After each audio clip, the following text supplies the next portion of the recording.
Good evening, everybody, and welcome. Thanks for joining us tonight for our third community meeting for Back Bay Fens Pathways project. Before we jump into our presentation, I'm just going to go through a couple of how-tos and what to expect tonight. Just wanted to make sure that you guys know that we offer interpretation and translation services for our meetings. We didn't have anyone request that for tonight. So tonight's meeting will be in English only, but if you're interested in either of those services in the future, please feel free to reach out to me, and we'll put my email in the chat in a few minutes for you. Next slide, please. We always get asked from people how they can view a presentation if they weren't able to join us. So we want to make sure everybody knows that tonight's meeting is being recorded and will be available on our project website within a week or so. And in case you haven't had a chance to check out the project website yet, Christine's going to put that link in the chat for you. And if you know anyone who wasn't able to join us tonight, please feel free to share what you learn or share the project website with them. Next slide, please. So we are going to, we're excited to hear your feedback tonight. And during the presentation, if you have a thought or a question that pops up in your mind, please feel free to add that to the chat. And then after the presentation, we're going to open it up for our listening and discussion session. So hopefully that takes care of some housekeeping and we can get onto our agenda. So tonight we're going to introduce the project team and also do a quick recap of what we heard in our first two meetings. Then we're going to present some conceptual design ideas that were based on the feedback that we gathered from our first meetings and also the analysis that our design team has done. And then we're going to open it up for the listening and discussion that I was talking about earlier. Next slide, please. So for any of you who may have joined a little bit late, my name is Lauren Bryant. I'm the project manager for Boston Parks and Recreation for this exciting project renovation. Christine Brandeo is also here from Boston Parks, and she's our outreach coordinator. She's a really great resource for general park questions or friends groups. Kyle Zick is the designer from the project team. He is with Kyle Zick Landscape Architecture, and he's going to be leading our discussion tonight. And he's joined by Mike Doucette from Kyle's office. Next slide. So there's a lot that goes into decision making for park design projects, and we frequently get asked how that works. So just wanted to share this diagram with you to help maybe answer some of those questions. We take a lot of things into consideration as we move through projects. Community input, such as the meetings that we've had, phone calls from constituents, emails, all of that from our community ties into what we do in a really big way. You guys use the parks, you know them better than we do, so that's always really helpful to get that feedback from you all. We factor in City of Boston priorities and Parks and Recreation goals, and we're also bound by safety and regulatory guidelines. And this is a project that has a lot of regulatory issues that come up, or a lot of regulatory items, I should say, such as environmental and accessibility, landmarks. So as we go through these projects, we'll talk about some of those regulatory items as we get to each of them so that you understand, where some of those things come into play. Next slide, please. Okay, so I know there's a lot on this schedule to look at. So I'm going to try to do a quick recap of where we are and our next steps. So like I said earlier, this is our third community meeting. We met once on site in October for a site walk and for some information gathering. And then we had another Zoom in January. So the meeting tonight is going to look a little bit more in detail at the project from what we showed last time we met, and also to gather more feedback from you guys. We're going to be continuing to work on conceptual design through this winter. And as you know, there's a lot to talk about in this park. There's a lot that goes into it. There are a lot of aspects. I'm sure you've seen from what we've already presented. So it's a lot to talk about in one meeting. So what we're going to try to do is in March, we're going to try to break down some meetings into some themed categories. So if you're only interested in one of them, you can just really dial into that topic. If you're interested in all and can make them, that's fantastic. But we'll also have those recorded and on the website as well if you can't join for all of them. So on March 22nd, we're going to have a meeting that's really strictly talking about the pathways. Another one on March 23rd that's going to be more about the Victory Gardens. and one on March 28th, which is going to talk about some of those added scope items we talked about last time, which is the War Memorial, Evans Way Bridge, and the O'Reilly Monument. So from there, we may have a couple of more meetings to finalize and share with you the final designs, and we can share more in March when we think those will be.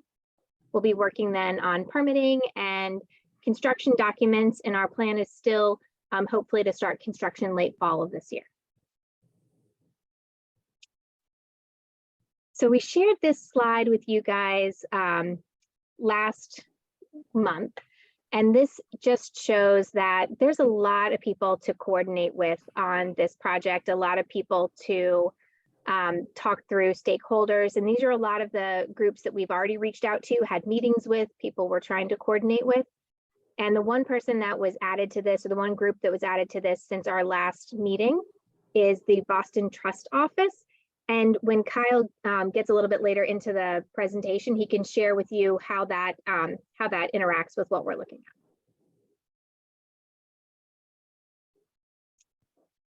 So I talked a little bit about the City of Boston priorities and Parks and Recreation goals, and those come into play with things like expanding park access and addressing equity and climate resiliency. And then from a parks perspective, we look at making sure parks are accessible and available to all, adaptive and resilient. So I don't want to go over all of these because I know you've seen them in the past, but they're here just to remind you of what all goes into our design selections. And then with that, I'm going to pass it along to Kyle to talk specifically about our goals for this project. All right. Thanks, Lauren. I'm Kyle Zick, landscape architect, and our team of consultants will be helping out with this project.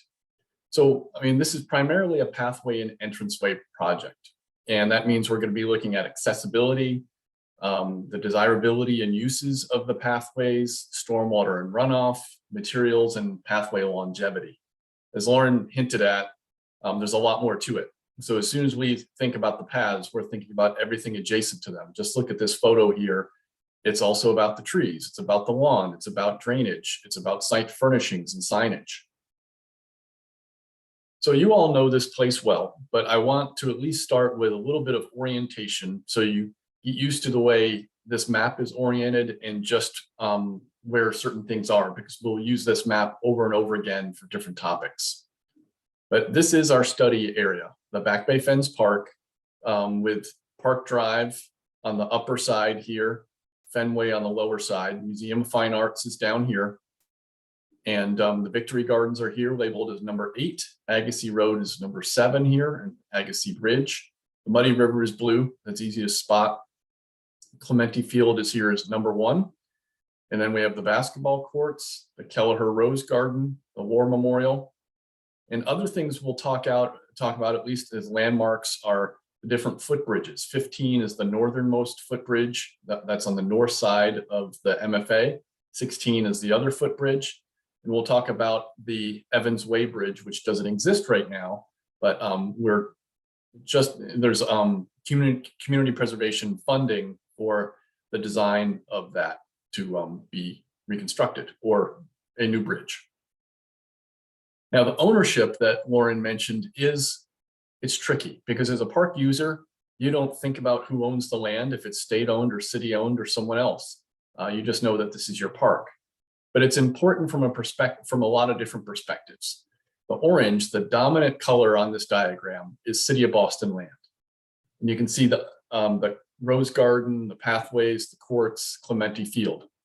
What's in this darker gray is the War Memorial. That's a parcel that's owned by the Boston Trust Office.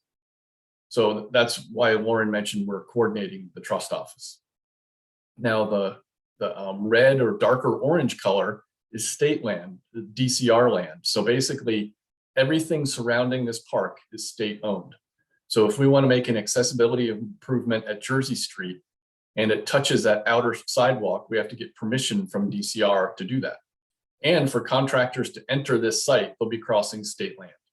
So there's it's important from a lot of reasons, not so much from you as a park user, but it will influence decisions we make and also how this gets permitted and approved. So if we start to look at that a little differently. We've color coded the paths because it's a pathway project.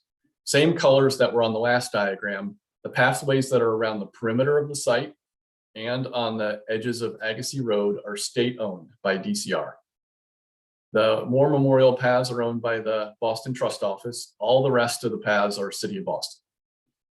Now, it means we are focusing on the City of Boston one, but like I said, we're coordinating with the Trust Office, and they may contribute funds to improve areas of the War Memorial as part of this project. In DCR, we've had several meetings with them about how we will interact and relate to their different project, their land. Now, the other thing you have to remember is that, I mean, one of the great assets of this park is the Muddy River, but that also means that there are a lot of wetland jurisdictions, or at least wetland resources, I should start with. I'm not going right to regulatory issues, but there's a wetland in some areas associated with the Muddy River. That's what's in green. There's also a bordering, there's also a riverfront zone, which is 25 feet from the bank of the river. There's a 100-foot buffer, which is from the edge of the wetland. And then there's also a flood zone, this red dashed line. So what ultimately that means is when we go to get permits from an environmental perspective, almost all of this park has jurisdiction from a number of different regulatory agencies. There's only one little area here and then a couple slivers somewhere, some other places. So then as we start to look at the pathways, you know, it would be easy to just say we're going to repave to make all the pathways that exist in better condition.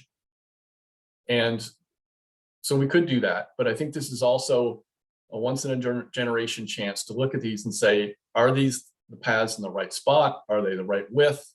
And are they performing all the tasks and program that we want them to? So this diagram is suggesting a couple different things. One, each one of these dotted blue boxes are areas that in our site analysis we identified as having accessibility issues. They didn't comply for one reason or not. So when we get our site survey, which we're due to have over the next few days, we will study all of these entrances and determine how do we make them accessible. Some might be very easy. The ones on leading up to both of the footbridges near the MFA are actually pretty difficult. So we're going to study that carefully and decide, you know, what's the best path forward. Other areas like this red dashed box in two areas, the Victory Garden entrance, or kind of the heart of the park between the basketball courts and the Rose Garden, we're looking at, well, are there paths that should be added or should we change the alignment? And there are other circumstances too. With that addition of the Evans Way Bridge, it changes circulation in the park quite a bit. So if you can imagine quite a population that would use this entrance or exit and then may want to be heading toward Jersey Street or may want to go to the Rose Garden. So that changes how these pathways could work. So I'll show you some studies there. And there's some publicly accessible garden plots in the Victory Garden that we will look at to see should they have permanent accessible pathways to them. So I started talking about this dashed box in between the courts and the Rose Garden. I'm going to show you a few different options. And we very, on purpose, we have different options here to get a reaction about, okay, do the existing path alignments work for all the different places you go? Or think to the future with the addition of the Evans Way Bridge, or how things could work better if we change the alignment. So we may decide that what is there is good, or you may say, hey, there's an opportunity to change the alignments. So the first option is really just to keep what's here. So I've added a red line on top of all of the existing pathways with one exception. Imagine you're coming from the Evans Way Bridge. There's a desire line to cut across this lawn panel and head like you're going to Jersey Street, or you could decide you're going other places. So this is existing conditions plus one new segment. We're saying that's option A. Another option, and I'll point out something first. The connection between the basketball courts across the lawn to the Rose Garden there is a connection, it doesn't line up. Does that matter? Does anyone make that connection? That we would like to know that. But one thought is just to at least make that feel more connected visually and practically, just to put a slight arc to that path so that they are connected. Otherwise, everything else is the same as what I just showed you, including the addition for the Evans Way Bridge. Then you can start to think about it a little differently. You're like, oh, the Evans Way Bridge, maybe it's really going to change traffic patterns from a pedestrian perspective. And yes, I may go to Jersey Street, but what if I want to go toward the Rose Garden or go further north? So this is an opportunity to add a segment across this lawn. And the kind of things we want to hear is from you all is that a movement you would make? Or if not, are you concerned about decreasing the size of this lawn because of the program that happens in this lawn? So these, we'd like to hear that. And then from a different perspective, or just a different alternative, there's an opportunity to go like from the Evans Way Bridge to Jersey Street, or cut across this lawn and continue north, and doesn't have the same connection to the Rose Garden. And it's more of a symmetrical, almost like a quadrangle type walkway line. And then one other option takes that same kind of X, but condenses it further on the west side of this to leave more lawn here, which could be flexible for a lot of reasons. The downside of that, of course, is will people stay on the path as they're making this movement, or will they want to continue on the most direct route that they take today? So we also want to talk about bikes. You all gave us a lot of feedback at the last meeting, but I think as an introduction, Lauren wants to give you an update as well. Yeah, thank you, Kyle. Just wanted to jump in really quickly and talk about, like Kyle said, a lot of what we heard last month when we met. As many of you know, the Emerald Necklace parks have a standard of bike access on the outer pathways and keeping the inner pathways pedestrian only.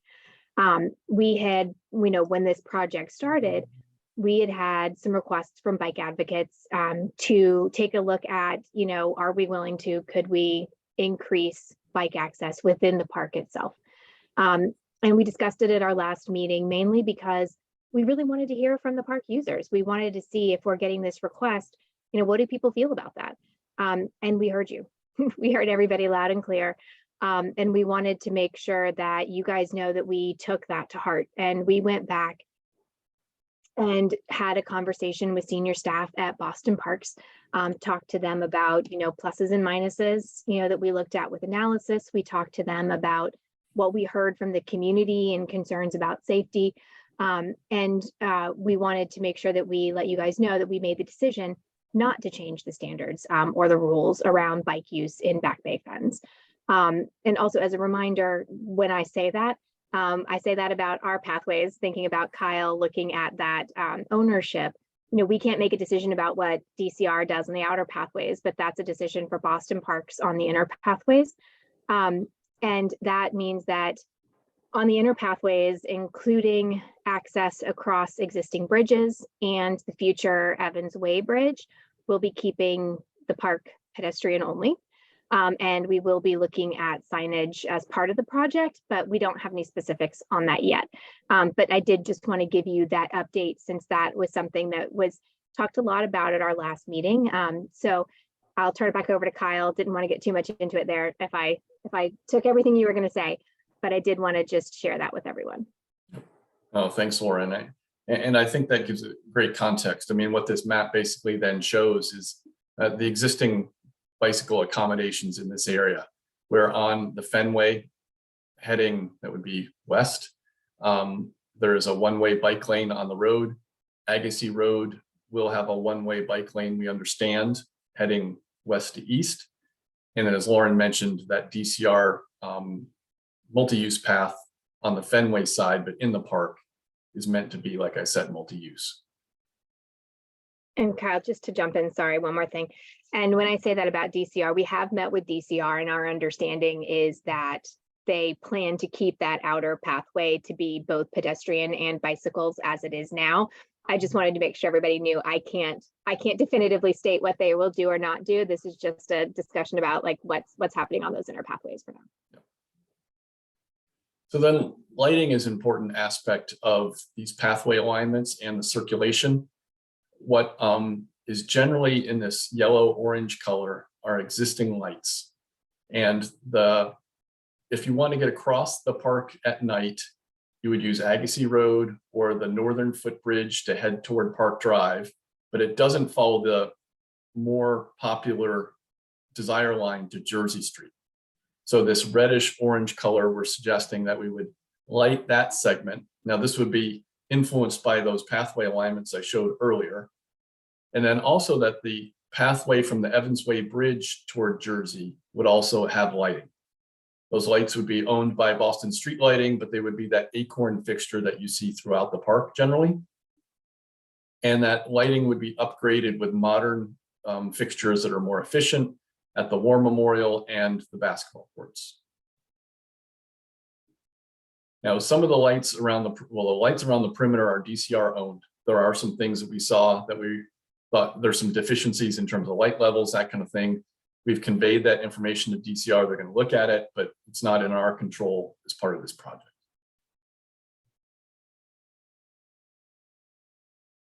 So then site furnishings. So as we look at the pathways, we're going to look at all of the things that relate to those pathways as well. And site furnishings include benches, trash receptacles, drinking fountains, bike racks, signage, flagpoles. So just to give you a little bit of a sense of what this diagram is showing. The orange hexagons are existing benches to replace. And when I say replace, they're either in poor condition, they're a style that is outdated and not is the Emerald Necklace or Back Bay Fens standard.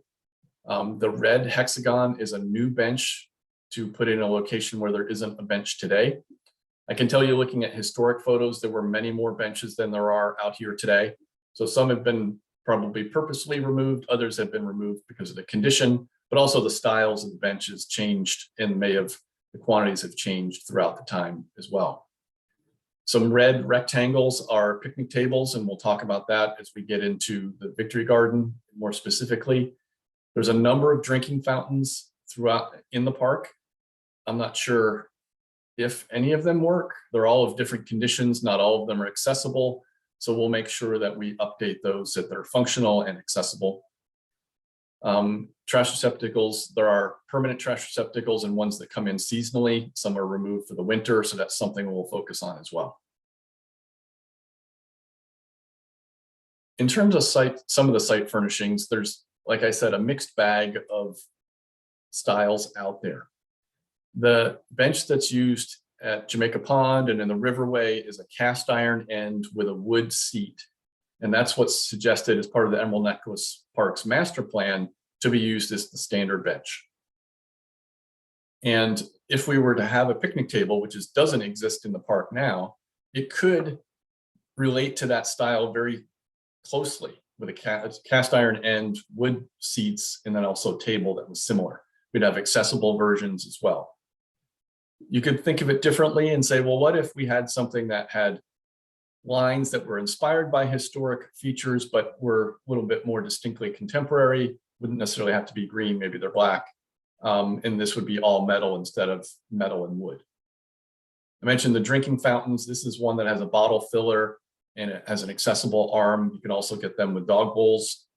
And then the bike racks are very simple, just almost like a lollipop that is very flexible for bikes to secure themselves to. So I mentioned the Victory Garden. So we have an entire plan here focused on the Victory Garden. And as Lauren mentioned in March, we're going to have an entire meeting focused on the Victory Garden.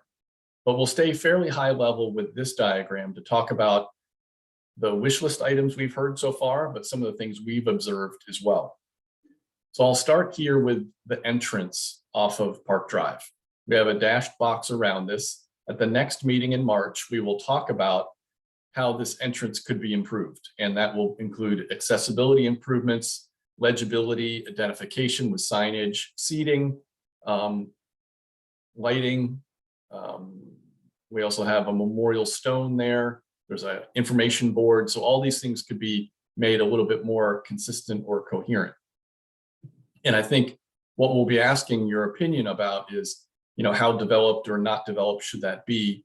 And how does that relate stylistically to the overall park and to the Victory Garden? There's also a number of smaller to-do items. Like there are a series of light fixtures along this path. They have overhead wires. Ideally, as we repave this path, we'd like to get those wires underground. There's a wooden irrigation enclosure around the irrigation supply for all of the gardens along Park Drive. We'd like to make that a more permanent and durable enclosure. And very specifically, there's some roots for this very large and beloved willow tree that are heaving the pavement. And we'd like to repave that path and make it accessible without tripping hazards. So we can remove the asphalt carefully and then put a flexible pavement there that won't harm the roots, but still can be accessible and will be durable. There are some other garden plots that are public gardens.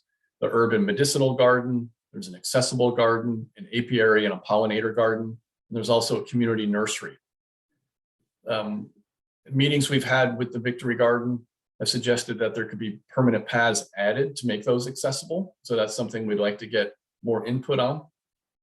Earlier I mentioned, I think there has been picnic tables or seating in this lawn area in the past, and they've been removed because maybe they haven't been used as intended. But I think that's something to consider again.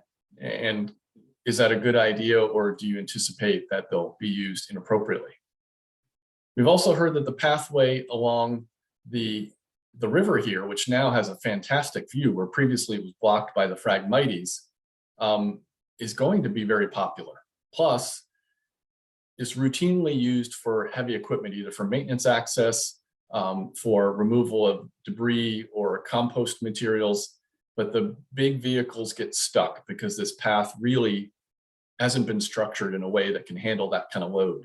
So we have this red dashed line here suggesting that we will study that more, understand the underlying soils and the water, the groundwater, to make this something durable. Because ultimately, the garden would like to have a larger scale dumpster that could be here, that wouldn't be so prominent or used by the neighborhood, but could be used specifically for the garden.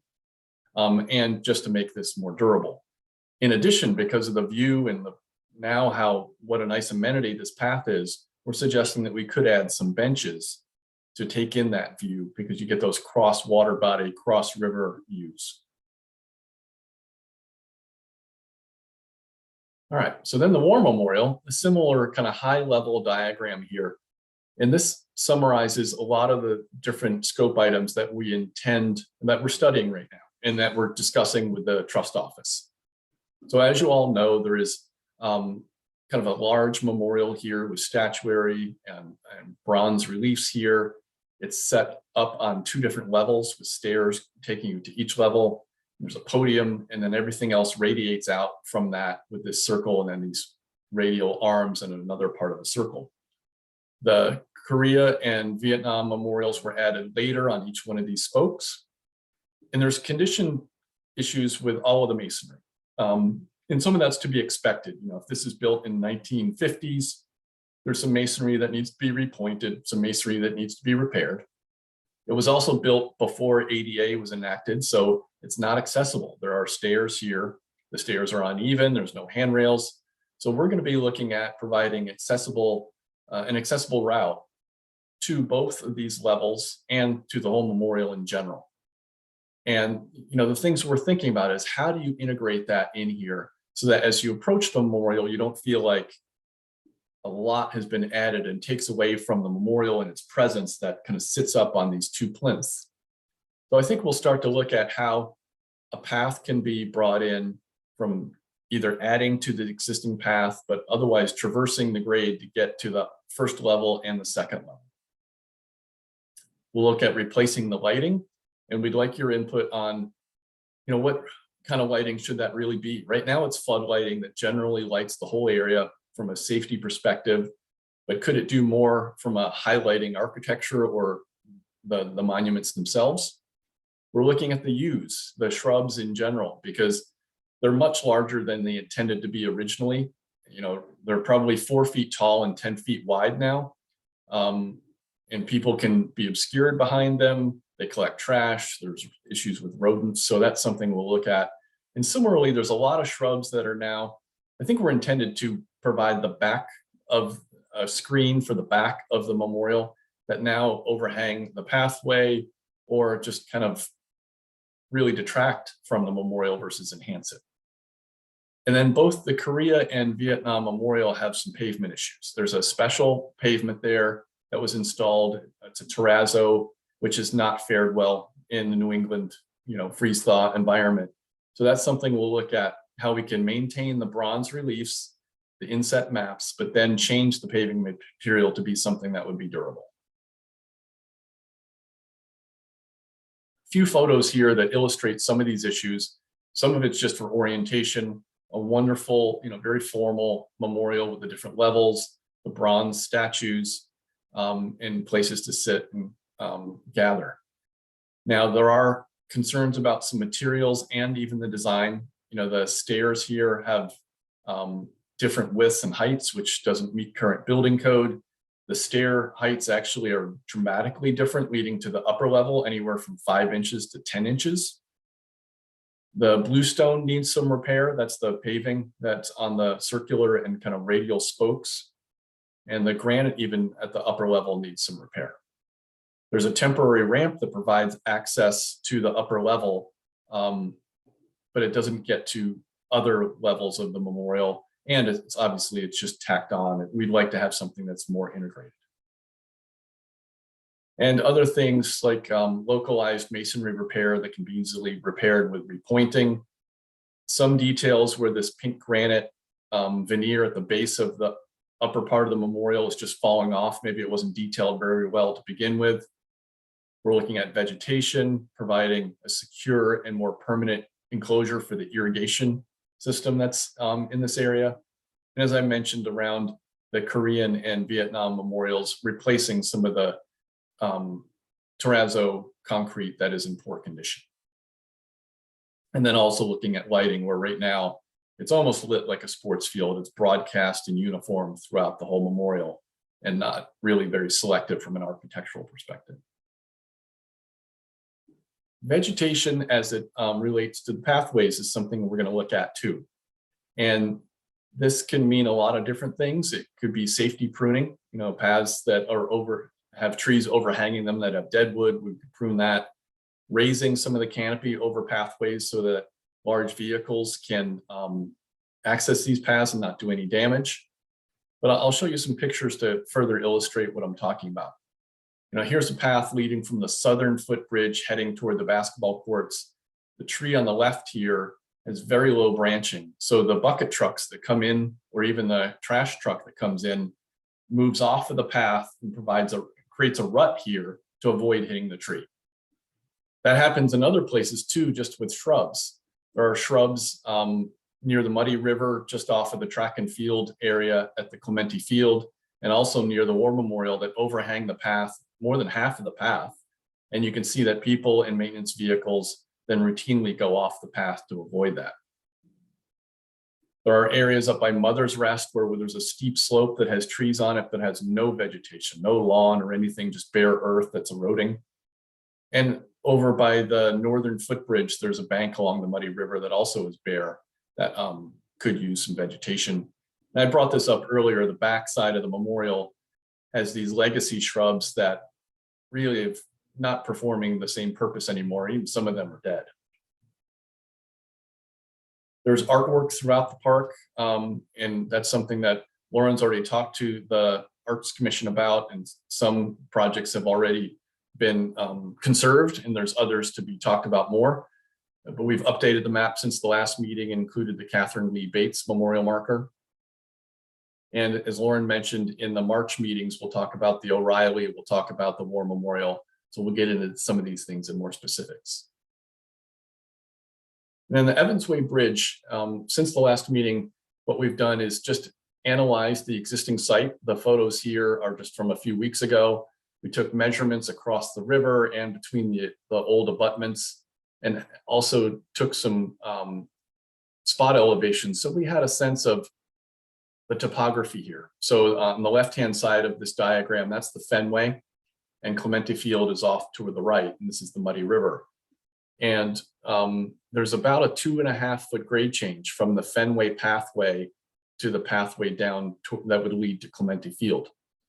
And if we were just to follow the existing grade from this pathway to a bridge that would go from the old abutment to the old abutment, it wouldn't be accessible because it's steeper than 5%. So as we start to get into the bridge design a little later, we'll have to think about, how does this work? We can't just replicate what was here exactly because it wouldn't comply with current regulations. So we'll have to take that into consideration to see, how do we elevate the bridge? Do we slope the approaches different ways? And it influences the bridge design in general. The other thing we did was look at other bridges in this park and by other designers in nearby parks. So first, starting with what was this Evans Way Bridge? It was a wooden bridge that had these X kind of motif in the handrail. It had a wooden substructure, and it had supports in the river. So that 50-foot dimension I was talking about is basically the edge of water to edge of water. Now, all three bridges, the Evans Way Bridge and the two that straddle the paths from the Museum of Fine Arts, were originally wood. In the 1970s, they were replaced by bridges that look like this. The firm and Associates in the 70s designed these concrete structure with a stone veneer and metal railings. There wasn't enough funding to replace the Evans Way Bridge at the time, so that's why that fell in disrepair and was removed. So that's, we start to think about, we had an early conversation with the Landmarks Commission. They said, well, from our perspective, either put back something very similar to what was there or something clearly contemporary. So, that is fairly clear. Now, the other thing to think about is if this had been replaced in the 70s, it would look like this. The original designer, Arthur Shercliffe, of this wooden bridge also designed bridges in the Esplanade that are a concrete structure, fairly thin and elegant with a metal railing. And also some with a stone veneer. So I think these are the different prototypes we have, including a contemporary approach that maybe is a thin metal structure and an almost transparent railing. So that's where we really need your input. Should it be something that looked like what it was originally, something that was maybe contemporary of the original designer, but masonry a little bit more solid, or the 1970s replacement, which was drawing inspiration from those Esplanade bridges, or something unique and contemporary that isn't derived from those earlier forms. So, talked a lot. So thank you for listening. Just kind of ending on this overall slide again that shows all the different aspects of this park. And now we're happy to hear from you and get your input on those various things that we asked for your input on.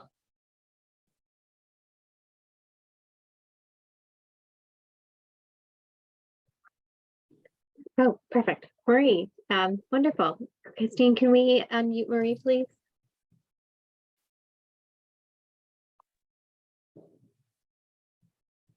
Am I unmuted? Okay.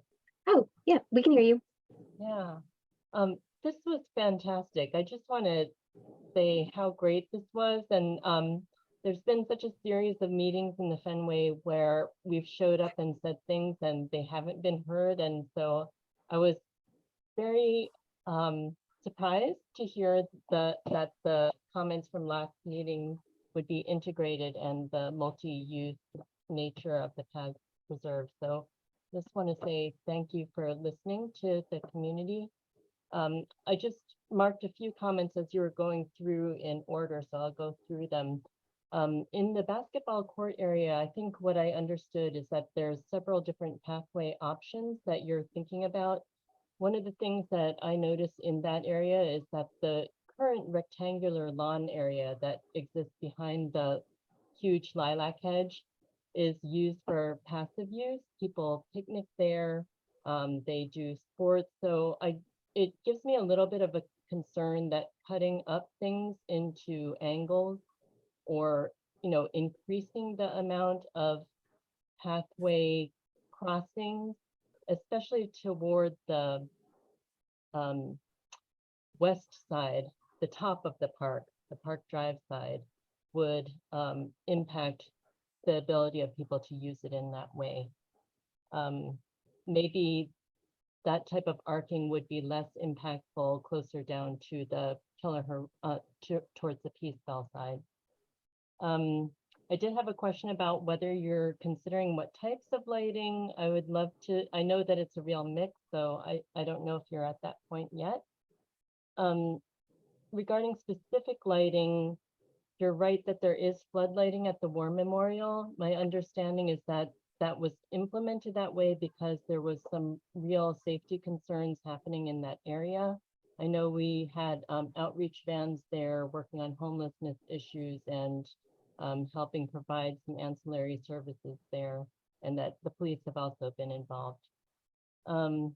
Just a couple other things. The crown elevation for trees that you suggested as vegetation management, would that help to reduce the number of tree removals? And have you started looking at whether you'll have removals? And if so, I guess I'm guessing that there will be replacement.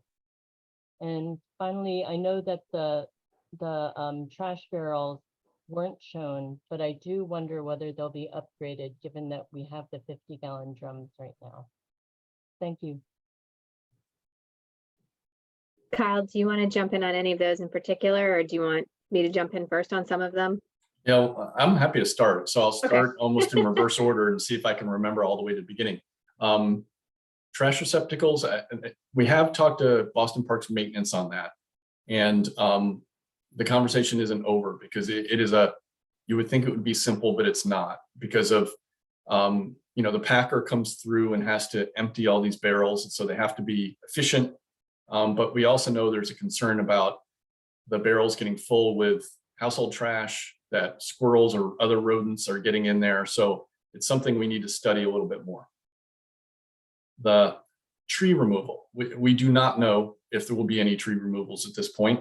That's something we'll be very transparent about as we continue going forward with this. Like I said, we're going to have a site survey very soon in the next few days, and that will allow us to really dive into the accessibility and changing alignments and it will have all the tree locations on there. So that will allow us to speak to that more specifically. The pathways between the courts and the Rose Garden, those comments were great. I appreciate that in terms of not cutting up the lawn, so it would be used for passive use. Lighting, it depends where the lights are, but generally pathway lights, if we were to add them from Evans Way Bridge to Jersey Street or even along this diagonal, they would be using the same pathway lights that exist in the park, because that's what Boston Street Lighting will, that's their standard fixture. But it's an LED fixture, so it's modern and efficient. Thank you for the comment about the safety concerns there, and that was kind of the background for the lighting at the War Memorial. And what did I miss?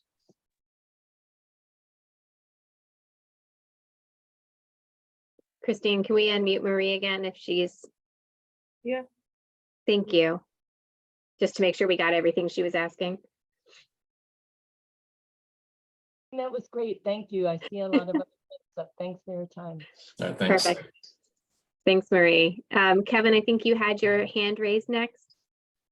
Yep. Could we unmute Kevin too, please? Thank you very much. Oh, Appreciate it. thanks. I want to reiterate Marie's comments about how gratifying it is to be both engaged and heard. I don't expect every comment to turn into a final plan, but it's great to hear the reflection of our inputs and in many cases the beginnings of plans to respond to the concerns. I'll note for one the addition of we saw multiple pathways connecting the Rose Garden and the basketball courts. I assume we're going to walk through those at some point or take input. I can't remember which one's A, B, C, or D, but nonetheless, I don't have to do that at the moment. But I appreciate that there is a connecting path that makes the pathway behind Clementi Field more natural. That doesn't terminate at the basketball court. So that's terrific. And I frankly would want to see some of those, check it out from the ground level as well. Some things can look very aesthetic from the air, and then when you actually walk on them, you realize, oh, it's not what I had planned on. So I'll have to think about those options. On lighting, if in fact the Acorn lights are standard throughout, would they be standard like all along where there are those arc lamps or now LED lamps along the Fenway main path, the Fenway Garden main path? As well as you made comments about the flood lamps at the War Memorial. There's similar ones at the O'Reilly statue.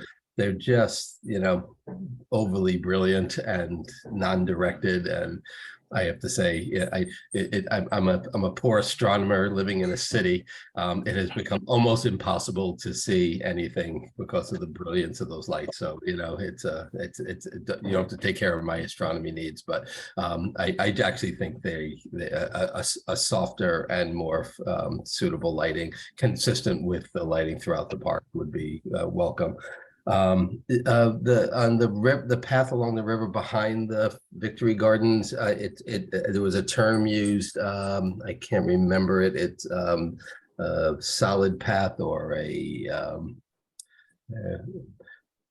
the path along yes, there's a term for that path surface. I don't know if it was specified exactly what kind of surface is anticipated there. I'm glad it's going to be resilient enough for heavy vehicles for safety reasons, and we'll have seating. But I'm curious if there's any decision about the nature of that path, the final surfacing on that. And that's just an open question. And then on bridges, I vote for the certif designs with the stone facing. Well, That's let me address a couple of one, the surface of this material, or the surface of that path, not determined yet. I think ultimately we want to make sure it's structured so that it can handle the heavy equipment, but then be used by pedestrians. Very likely, well, it's too soon for me to say. Is it going to be stone dust and look like other things, or would it be paved? I think there's a lot of things that come into that, because we're going to analyze the soil. We're going to think about how we manage stormwater. So probably too soon to say. Yeah. And then could I just make one comment about that before you move on? Sure. It's at the bottom of a very long hill that there's water flow down not just down the path, but from the gardens to the river, as you know. And so that has been part of the degradation of that path over time. It has flooded, it has gotten sinkholes, so I assume that's going to be factored into any long-term solution that would allow the natural flow of water from the upper areas of Boylston Street, Park Drive, down to the river. Has to go somewhere, and I would hate to see a nice new path washed out over time. So agreed. That's it.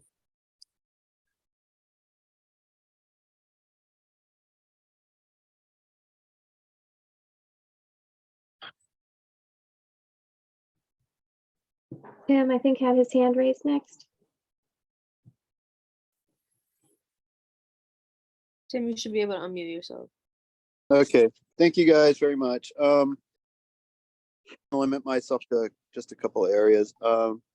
As far as the pathways go, I really think it's a good idea to look at what the desire lines are and deal with those, because those desire lines will not change over time, no matter what we do with the other paths. So look at the desire lines and let's see how we can change those paths to match the desire lines.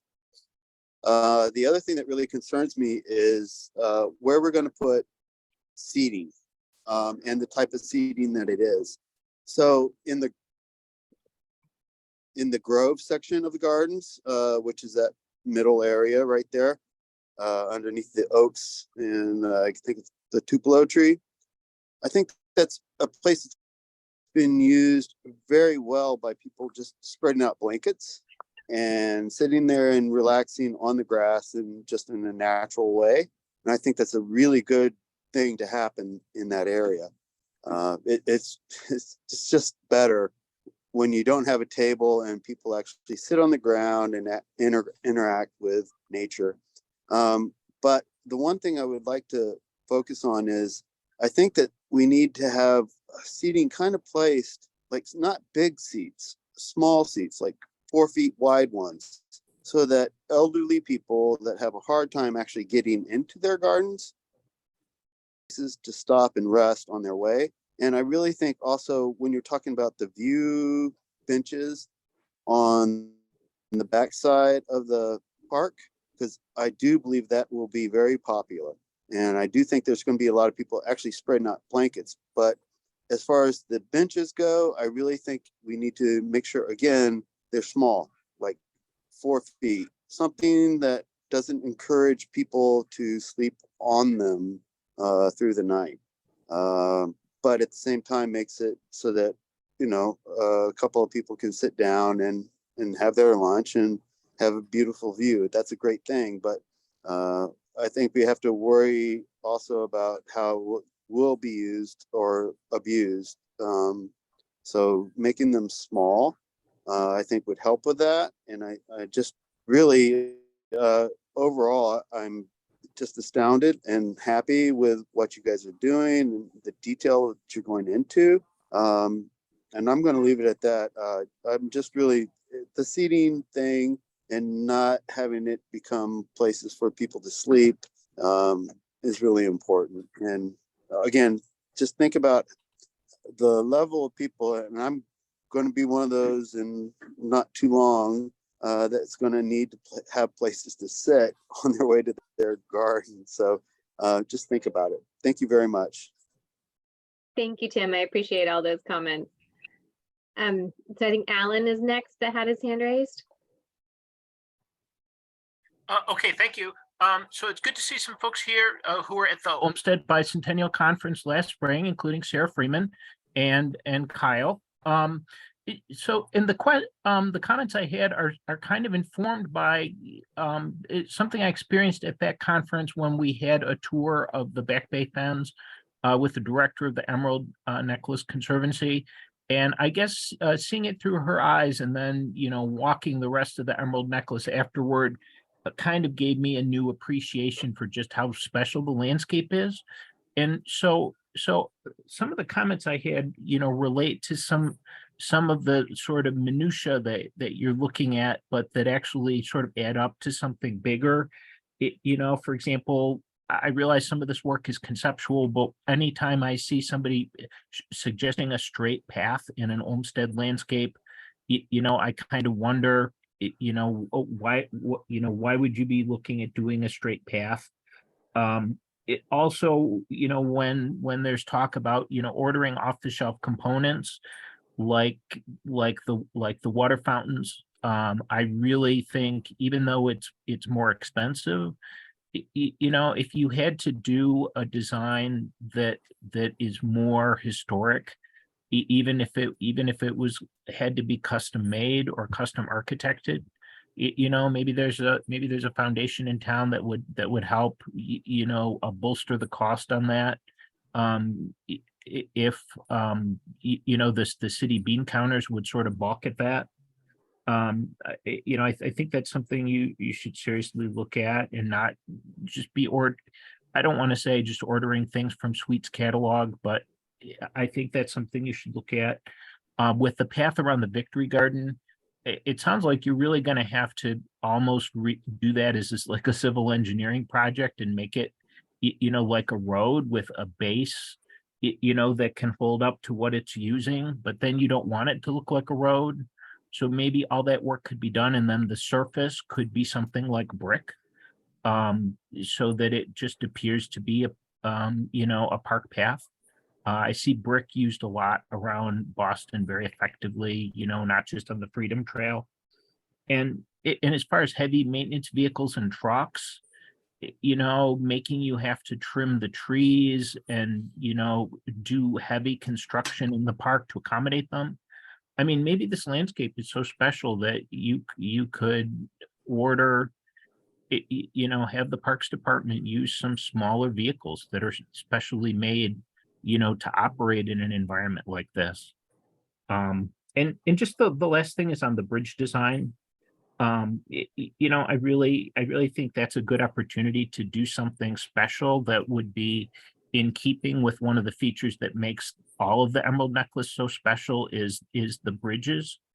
And maybe if you did do the arch bridge, that might lend itself to the elevation changes and the unique topography there, especially if it was a rustic bridge, because if you know, those in the Olmsted parks were inspired by, you know, the pastoral bridges that you would find in the English countryside. And a lot of those bridges were sort of vernacular and craftsman made, and they were irregular. You know, they might slope down in one direction or slope the other direction. So you might find that if you used sort of a rustic arch bridge, maybe something with Roxbury pudding stone, that it might actually help you deal with the elevation changes that are one of the big design factors for that. So so that's what I had, and again, a super exciting project. Thank you, Alan. I appreciate all those comments. I do just want to say, I love your comments about how special this park is and finding things that really fit in the character of the park. It's one of the reasons that, you know, Kyle's looking at the site furnishings and looking at finding some cohesive things within the necklace, such as when he and I worked on the Jamaica Pond Pathways project, we actually recreated the pattern boards for the benches that had been lost so that we could recreate those historic bench stanchions throughout the necklace as we go forward. And sometimes in terms of some of the equipment that you were talking about, it's all that balancing that we were talking about earlier. And part of it is also maintaining, being able to maintain things. And unfortunately, a lot of the reasons why a lot of custom and historic drinking fountains aren't still in our parks is because they don't hold up and last the way that some of the others do. So it's all a balance. So I think we can take a look at that and see what's out there and what character there is. But it's, and I think somebody else mentioned with the brick, we have to worry about accessibility. So I love all those ideas in terms of making sure we keep the historic quality and that feel. But it is that balance. So hopefully we can report back on some of those items at our next meeting too. Pam, I think you had your hand raised next. Yeah, okay. I had a couple things. One is, as much as I would love to have, you know, the convenience of picnic tables and benches in the gardens, I think there's enough illegal drug use, et cetera, that goes on there, particularly at night, that it's probably not a good idea. I mean, I'd like to get other people's opinion on that. And as Tim said, make the benches shorter so that people can't sleep there. But I think that the amenity that they are is also going to attract activity that we don't want. A question I had for you is, I walked on the other side of the Muddy River along the Fenway on a very rainy day. And I think it's a compacted stone dust path there, was so badly flooded that I crossed the street and walked on the other side. Is that pathway part of this project, or is that a DCR pathway? It's a Kyle, do you DCR wanna- path. I'm Yeah, sorry, if you're what? talking about the one that goes basically from Simmons College. In front of the MFA and Uh, all the way, yeah. That's right. It's a That very being- wide path, and I'm just wondering, is that part of this project, or is that a DCR path that they would have to take care of? That is not an easy answer to give right this second, Pam. The short answer is it is a DCR path. The long answer is, in terms of is it part of this project, is like we were saying, we've been coordinating with a lot of different groups and different agencies, and DCR is a big part of that, right? Because we really can't do anything on our property without crossing theirs. But what we have been talking about is, how do we look at this park holistically, including that outer pathway? And so we don't have an answer yet, but both agencies, City of Boston Parks and DCR, are looking at how we can team up in order to try to work on the park as a whole, including those outer pathways. But we're not presenting anything on that yet because we don't have an answer. So we're hoping that we can look at them all together. It's just a matter of how do we get there. Okay, so just the one piece of information I want to leave you with then is there's really bad puddling on them. There's no drainage up. Kyle and his team spent a lot of time doing analysis out in the park, and mapping puddles was one of the ones that they did. Okay. And then finally, it looked like there's no plan to put lighting along that back road in the gardens. I don't know whether I would argue for or against it. As I said, there's just an awful lot of activity there at night. So. No, you're absolutely right. And that's part of why, we're sort of in the same boat you are in terms of advocating for or against it. And that's part of what we typically do on all of our projects is talk to the Boston Police Department, right? We talk to them about their thoughts and we really have those conversations with them. So we're not there yet on that one either. We're still in the early phases, but those conversations will come for sure, Pam. And I look forward to the Zoom that will be held on just the Victory Gardens. Yes, that'll be great. We'll get into a lot more detail. Great, thank you. Sarah, I think you're next with your hand. Hi, everyone. Thank you. Nice to see so many familiar faces.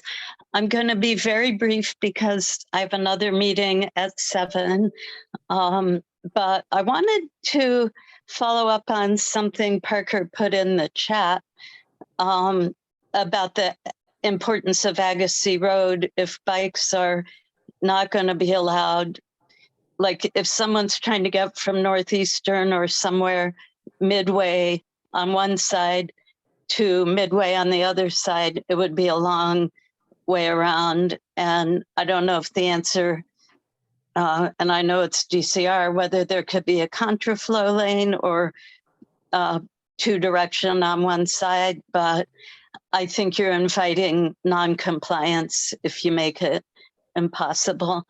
And the other thing, bike related, although I love all these other things, I defer to the locals. If we are trying to get people to not drive everywhere and you want to be bike friendly, if someone, for example, is biking to the Rose Garden, are you going to provide bike parking and signage and make it clear where they can and can't be? Yes, we are. And we're definitely gonna, and it may have been a little small on the plan that Kyle was showing earlier. There definitely are locations that we're looking at bike racks. And we also had talked to BTD in terms of some friendly language around this, right? Dismount your bike, things like that that try to help try to help curb behavior, because we all know, regardless of what signs we put up, people are going to, some people are going to do what they're going to do anyway. But yes, signage and bike racks are definitely part of what we're looking at. And one of the other things, Sarah, DCR is definitely currently looking at what is to become of Agassiz Road. It's conversations that they're having with the Army Corps right now, because part of that project is to put back what was, torn up as part of the project. But what they're looking at is what could it be instead?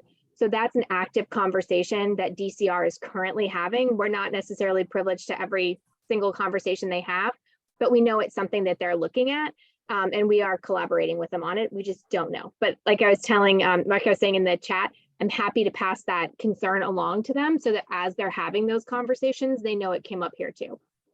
Great, thank you. Absolutely, absolutely. And thank you guys all for being so patient. It's a lot to talk through. Allison, I think you're next. Yeah, hi, good evening. I really appreciate all the detail about how many stakeholders you have to deal with. And I wanted to look at that slide again that showed the FEMA line and the flood zones. And maybe you could talk more about what has to get reviewed by the Conservation Commission and at what point you're going to be working with them, and how influential are they about pathways and permeability and things like that? Kyle, you want to jump in on this one? Yep. Can you all see my screen again? Yes, so it's on the wetland resource page, right? Right. Right. Yep. Right. So you have 100-foot buffer, a 25-foot riverfront zone, and the FEMA flood zone. So they have to review the 25-foot zone but also the 100-foot one, right? Yeah, and the flood zone as well. That's all under Okay. the CONCOM Okay. jurisdiction. Yeah. This is also filled tidelands, so Chapter 91 comes into play.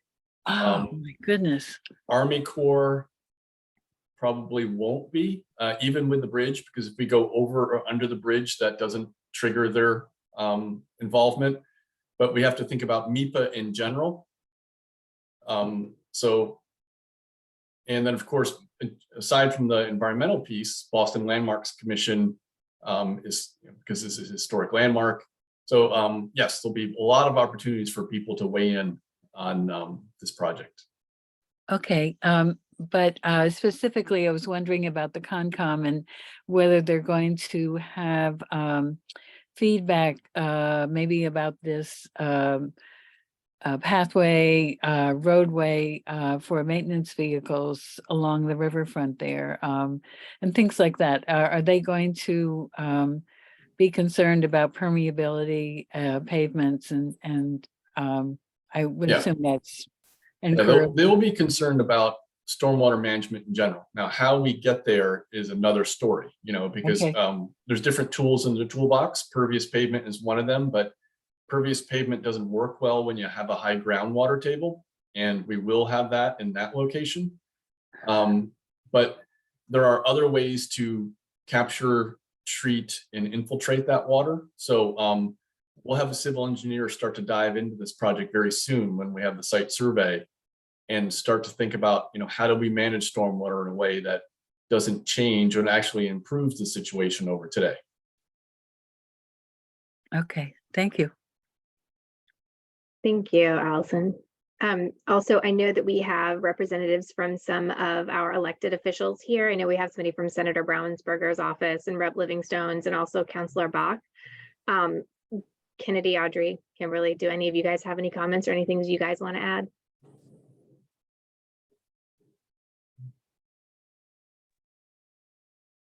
Can you hear me?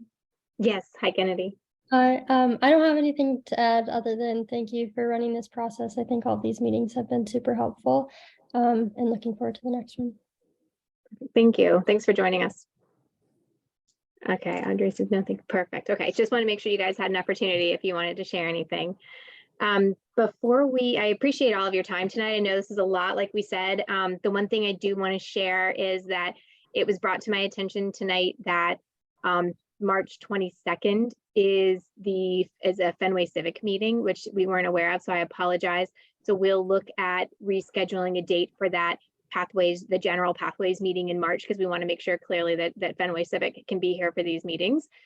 So we'll look at that. So we will get back to everybody that signed in tonight.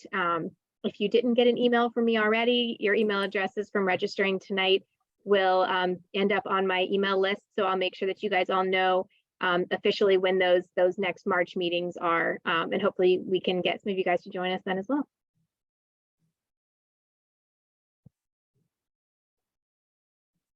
Thank you again, and we really appreciate everybody joining us tonight.